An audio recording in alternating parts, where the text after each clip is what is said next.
you for being here. I think it's really important that in order to improve our mental health care outreach, we need to hear, all of us members of Congress need to hear from both veterans and VA providers about their experiences and the issues that they face every day. However, last week, the Trump administration denied VA Puget Sound in my state the ability to both host and participate in my Women Veterans Roundtable. I held the roundtable anyway at a local VFW, but VA would not participate. And the conversation certainly lacked, in my opinion, a much-needed perspective. I have never seen this sort of blatant barrier of outreach before in my entire time of Congress. Dr. O'Toole, can you explain why having both the VA and veterans together is important for a robust conversation? Well, thank you, Senator, and I appreciate it. I'm not familiar with the situation you're describing, so unfortunately I can't comment to that and to the specifics or to the approval or lack of. But absolutely, we are informed by our veterans. It helps us be a better agency and a better organization, and it's something we try to encourage in as many capacities as we can. Well, do you know if the new policy that prevents elected officials from meeting with veterans at VA facilities comes from within VHA, or does it come from political leadership at VA central office?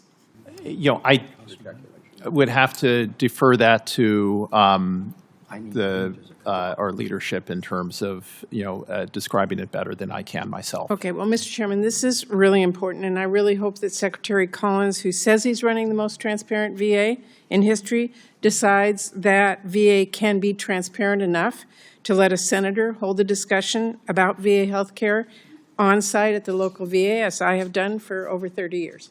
And I know other members have as well. So I am not done with this topic. Let me ask you, though, Dr. O'Toole, even though women are more likely to seek care through VA, they are also more likely to be dealing with depression and anxiety or sexual trauma. In 2022, suicide rates for women veterans with histories of military sexual trauma were 75% higher than those without.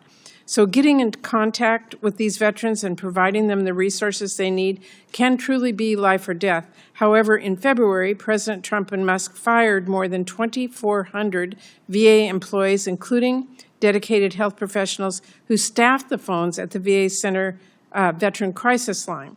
What steps is VA taking now to reach out to survivors of military sexual trauma? Thank you, Senator.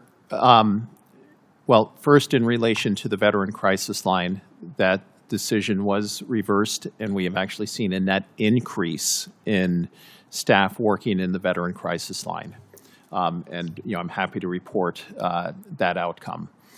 The outreach and specific efforts for women who are victims of military sexual trauma has been incorporated into our ReachVet and ReachVet algorithm, so that we are specifically identifying and engaging those women to make sure that we are providing better care.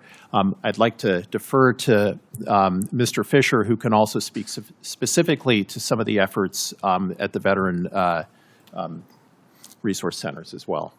Thank you, Senator, for the question. So vet centers have historically gone out and reached out to any veteran cohort and service member cohort that's eligible for vet center services.